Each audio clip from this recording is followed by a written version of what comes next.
because while a lot of people like you and me wouldn't know the details of how the maritime sector works, right? I think it's important to celebrate the day, first of all, to educate and then to aware people how to rightfully or responsibly use the water resources or the ocean resources that naturally exist. So, sir, now coming to you, the theme for this year, I think, should be the theme forever. We are talking about sustainability over here. While using the resources, we should use it in a way that we're not damaging the earth anymore. So, sustainable shipping for sustainable planet is the theme. What do you think about it? Basically, this theme is conceived by IMO based on United Nations goals, Sustainable Development Goals. That is basically the origin of these SDGs is right from date back 1972. The agenda basically started. Then it came in the form of Sustainable MDGs, Millennium Development Goals, as part of Agenda 21, and then later it's transformed into more and more clarified form is in the SDGs, Sustainable Development Goals. And not a single SDG, we cannot say that a single SDG is relevant for the ocean governance. So most of the SDGs and their indicators, they are relevant for the ocean governance. Or in connection with And because the ocean governance is, you can say, is participatory in nature. Basically, the right-based governance or the rule-based governance, these two mechanisms exist worldwide. But when we talk about the ocean governance, it's a shared resources, basically worldwide. So it's a participatory in nature. Whatever the rule of the business, they dictate. Normally it seems to be the rule-based ocean governance.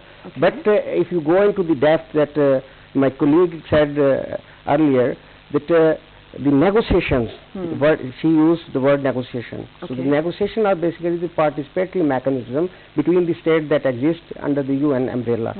So this is the shared resources, and we have shared governance. And for that, though the sustainability is not, the shipping is the one segment for the overall sustainability in the maritime overall domain, but shipping sector itself, if you talk about the one gray area is the emission factor. Nowadays we're talking about the climatic change, and we are facing climatic calamities and the variations in the system, in the natural circulation pattern and system. So 2.2% emission is the contribution from shipping sector. This is towards the man-made contribution in the overall global emission index.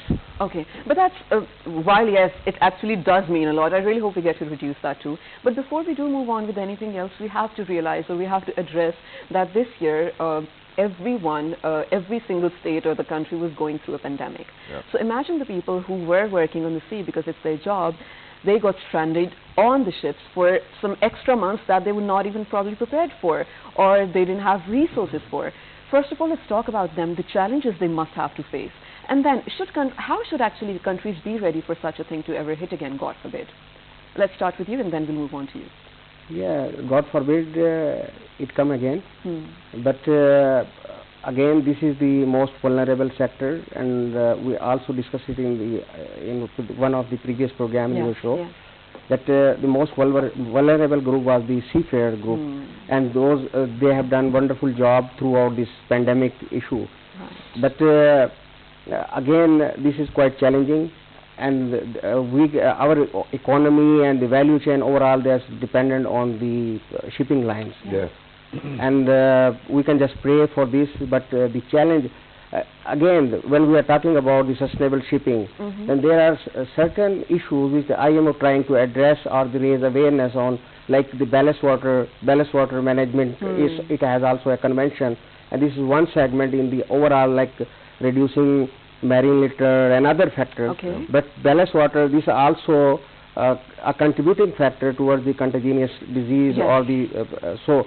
These kind of management at the sea level or the shipping line level, we can reduce number of cases, and at least the people, their health is on stake while they are doing their work at the ship during the operation. Exactly, but I think that you've actually raised a very important point. I am not sure whether you actually realize that you are actually highlighting such an important point, and that is when we're talking about that 80% of trade takes place through maritime resources. how can this sector be so vulnerable? Because you've just stated it, 80% of the world import and export is through sea, and we're yet over here saying that it's the most vulnerable sector. I think that IMO really needs to look into it if that's how it is, number one. Number two, we are actually utilizing a global common.